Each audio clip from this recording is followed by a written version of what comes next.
Hello everyone, welcome to day 3 of the Rustbelt Ramble 2022. Today we had approximately 320 miles and 7.5 hours of driving.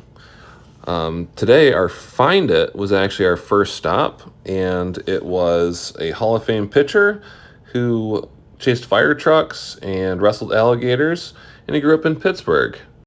He was raised in Prospect, Pennsylvania, a suburb of Butler, which actually Butler was the location of our first stop, the birthplace of the Jeep at the Bantam factory. So there was this sign actually off the main road, and in the background you could actually see the Bantam plant where the Jeep was produced for the United States during World War II. And there's a picture of the factory there in the back with the unicorn and Speedy in the screen as well. After this, we got on the road and headed to Pit Hole City in Pleasantville, Pennsylvania, which is actually an oil boom town, and there was quite a few people that lived there during that time. I believe it was something like 10,000 people or 15,000 people, and it was only open for 3 years before it shut down. It was kind of cool to see. There really isn't much left of the town except for the historic Pinhole City little information center and little museum. It was pretty cool to see. Kind of reminded me of the iron ore foundry up in the Upper Peninsula of Michigan called Fayette Mining Town. Except for Fayette actually has a lot of buildings that were still remaining to this day. But it was pretty cool to, see a lot of the artifacts here that they found and, had on display for you to see. They had like a map of the town, and they actually have a little model as well showing how the town was laid out and the oil mine or, pumping stations that they would have had to take the crude oil out of the ground. Definitely a place I'm going to go back to and check out. And here's a shot outside of the museum there, just kind of showing some of the equipment that was left. After that, we headed to the Nebraska Bridge, which had a lot of hills, and my brakes were smoking on the car. It's kind of hard to see there. But we got a picture of the bridge. It actually floods quite often, is underwater. But fortunately today it was not. Next we went to Endeavour, Pennsylvania. We stopped there in the city, took a picture of the post office, and went down to the church. There was a little kid at the church, and he was yelling, "Hey, I like your Mini Cooper." Little did he know it wasn't a Mini Cooper, it was a smart car, but hey, he was having a good time and didn't really want to yell back that he was wrong, so we continued on to go to our next checkpoint, but we thought it was kind of fun to take some pictures of the sign that said "Welcome to Endeavour." And there's a picture of the woods I took for some oddball reason, and we took a picture of the signs that said RBR, Rustbelt Ramble, and it was also part of the State Road 666. Shortly after taking that photo, one of the team's cars actually broke down. The Escort there, their team was not that kind of Escort. And unfortunately, the Rice Krispies also had a problem with their coolant reservoir rupturing and spraying out. So we put some Gorilla Tape and a sticker on it and fixed it. Here's the Blue Jay Creek Bridge in Sheffield, Pennsylvania. It's actually not too far from Endeavour. Only about a 15-minute drive. The roads are kind of narrow and only about 35 miles per hour. Here's a picture of the miles on the car hitting 1,111.1 on the way to the Shaw House, also in Sheffield, Pennsylvania. Seen here, it's like a bar and grill. We headed now to Route 62 at the New York and Pennsylvania state line to take a picture of the 42nd parallel marker. got bored and took a Sharpie and traced out a cat footprint that was on the Rice Krispies car as well. We crashed a car show, actually. Stopped in. They were really cool, and talked to a bunch of people about the Lemons Rally and what kind of car show they were doing. Unfortunately, we missed the barbecue that they were having there, so we couldn't get any food. And it kind of worked out pretty good because we were actually headed to the Jamestown Furniture exhibition building, and that was kind of a hard one to find. A lot of the teams were ending up at these buildings right here and taking photos, and it wasn't actually the location that we needed. Here's John from the Reliant team popping in. She's a friend of mine. And so we took a picture of this and kind of turned and noticed a building right there that said it was the Jamestown Furniture Building. So we drove around the corner and got a picture of that marker in the background there. Next, we headed to America's first gas well in Fredonia, New York. Unfortunately, not really too much to say there, just that little plaque. Afterwards, we headed to the Skew Arch in Silver Creek, New York, and actually Mike on the team lived there for a little bit during the summer a few years back, so he actually knew right where it was, and his request that he had while we were there was to stop for food. So we actually ordered food when we were leaving the gas well and heading there to get it. We got some cool pictures of the two team cars and made ourselves a new Instagram cover picture. And here's a picture of Mike's Pizza that he picked up. I believe the place was called Tilly's. It was really good food. Next, we headed to the Silo City in Buffalo, New York. Took a picture of the silos that were used for General Mills for the grain for cereals and other things like that. It was really cool. We were going to drive inside since the door was open, but decided not to. There was no signs that said you couldn't, but there was a lot of debris on the ground, and I didn't really feel like popping a tire this close to the end of the rally since there was actually only a couple more checkpoints remaining. But it was pretty cool to walk inside and kind of see the massive size of those silos. Next we headed to the Olmsted Parkways, known as Soldier's Circle, also there in Buffalo, New York, and took a picture of that before heading to the final checkpoint of the rally, which was a team selfie with Shark Girl. It was a little weird, not to sound odd about that, but I don't know whose idea it was to put a half girl, half shark in there, but hey, they did. Right down the road was a couple of warships, so we walked down there and got some pictures, and should have stayed around a little longer to go through everything, but we didn't. One of these years I'm going to go back there and check it out. And we headed over to the meetup at the Pearl Street Grill and Brewery there in Buffalo, and had to use the hashtag the godforsaken rally is over. And so we did. Took a picture of Jackson and his dad Matt there from the Rice Krispies, and there's Alexa, her dad and grandpa from the Lemons Rebels. And you can see we got a present from Team Punch Wrap. Well, they decided since we gave them a purse, and they were going to give us another toy car to take with us. So we took a little Power Wheels Jeep that they actually got out of the dumpster at the Bantam factory and strapped it to the back of the smart car and brought it home.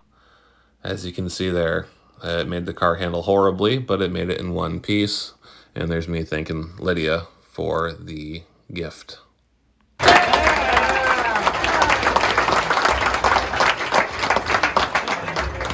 Anybody who's down here is not with the rally, we apologize. The smell will dissipate in the next hour. Right. Before we give out trophies, there is an announcement coming out in the next 2 weeks. I've alluded to it a few times, so you guys are going to be the first ones to hear it publicly. Next year, around this time, probably a couple weeks before, end of June, beginning of July, we're going to take lemons for the first time to the state of Alaska. Alaska! Yeah!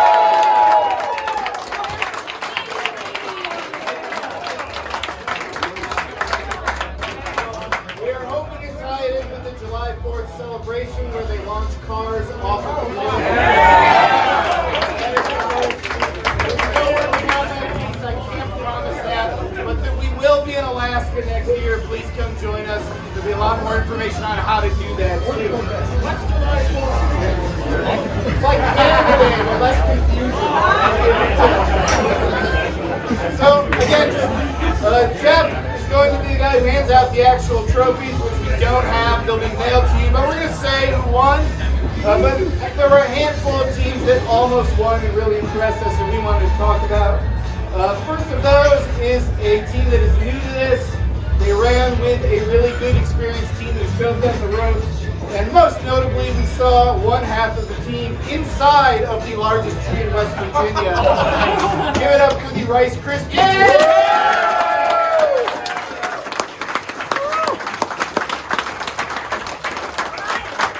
Almost, but not quite winners. Another one, the most, I think, rewarding part of this rally is we got our Canadians back.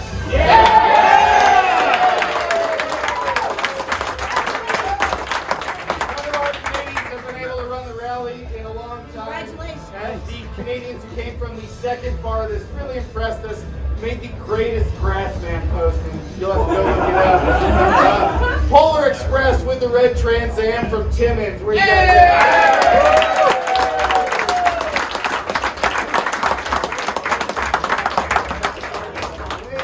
yet another a team who I must commend on their commitment to theming and perfectly timed with the music.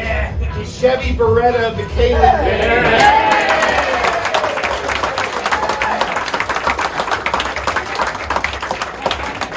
Now, of course, there is one group here who planned their entire rally, had the whole thing laid out, realized, man, there's a really great concert that they were going to work into it. I am talking, of course, about Jeff and I going to see the New Kids on the Block.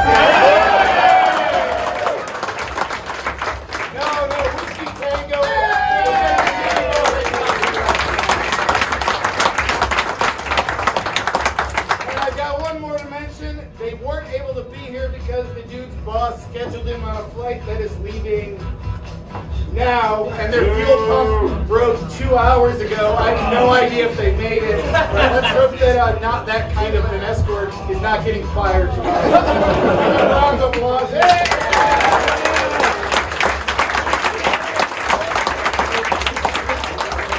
I'm going to hand it over to Rally Master Jeff. He's going to tell you who won the belts. Before that, we have a new class that's been going on. It's the rental car class. There was only one entrance in the rental car class this year, and that was us. So Kevin will be presenting us.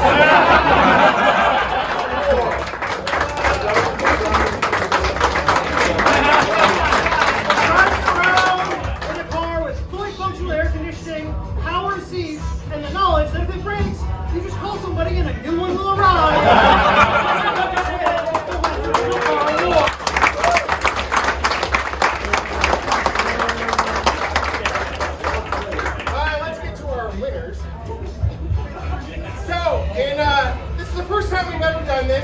We had 3 cars that looked kind of the same. They were terrible. They subscribed to the gospel of Iacocca.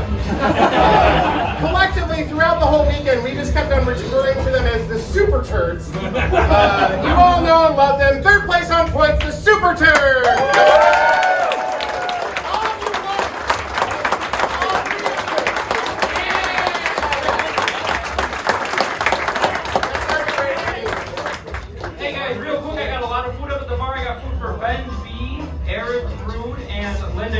Go, hurry, fast! And Carolyn Smith.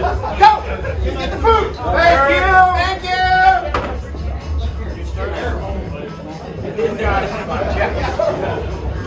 Second, one of you's already eating it, I know that. Yeah, or licking it. Second place on points, brand new team. They impressed us with their antics. The first time I saw them, they were standing in a river. And I looked at Eric and I go, is that some of our guys? I didn't see their car parked anywhere. And I was like, I don't know. Should we take a picture of them? I don't know. They're just 3 guys in a river. So that, of course, is the Egg Beaters. All right.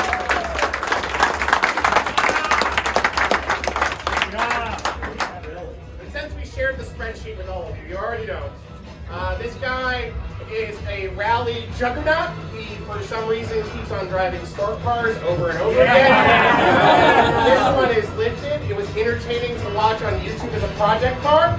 That's Lemon's Little Yikes.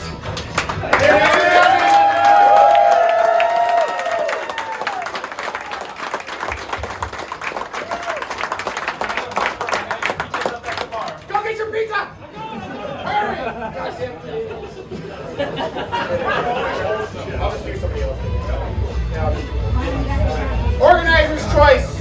This goes one to our Canadian friends. A lot of you don't know how difficult it is to do a rally solo. It is hard. To do it in probably one of the slowest production cars in history with no top is much, much higher. Harder. So, also higher. Canada. Got it. The organizer's choice winner is Team Smurf Car. Oddly enough, he said team.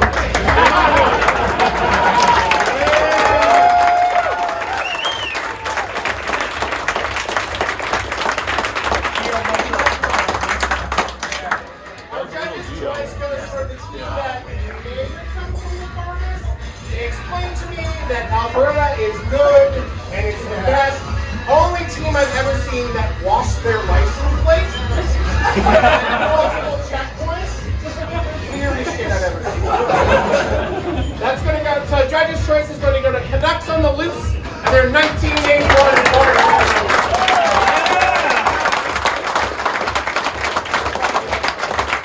My favorite award is Random Acts of Stupidity.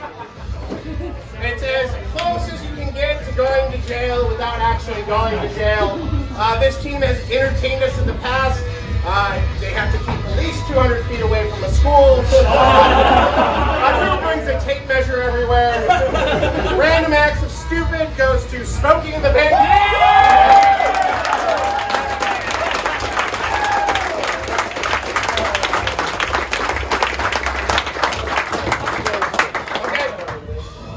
Okay. So, just stick around for a bit. Socialize. This is the most, I just on a complete side note, this is the most social rally I've ever seen. And I really liked it. I loved it. I think the first rally except for like 20-hour slogs. I never saw anyone except for him. It was awful. Just to remind you, we have the next rally we have is going to be most closest regional rally we have coming up is Falls Village. It's September, October. After that, there's one that I'm really excited about. It's going to be a long slog. It's going to be a little bit harder than in the past. It's the Great River Road, so that's from New Orleans to St. Paul. I'm really excited about that one. And then Retreat from Moscow is going to go back to January, February. No more of this December crap. It's way too warm. I remember, one batch per team. I'll be in the back. Tip your waitresses. We will see you guys in the next one. Thank you so much.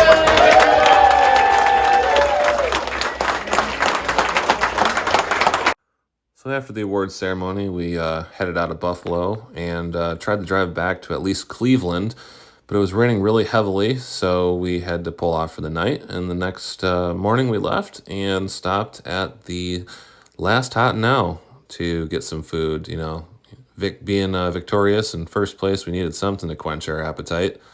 So we stopped at the last open Hot Now in the world. Mike was quite happy about that, and so was I. And we made it home safely without incident. Well, at the gas station, I noticed something hanging down and noticed we lost our skid plate from underneath the car somehow. It probably happened in the rain Sunday night. It was really heavy and there was a lot of noise going on, and that's probably where it went. But it was all in all a great time. Made it home safely. Thank you very much for watching, and you guys have a good one.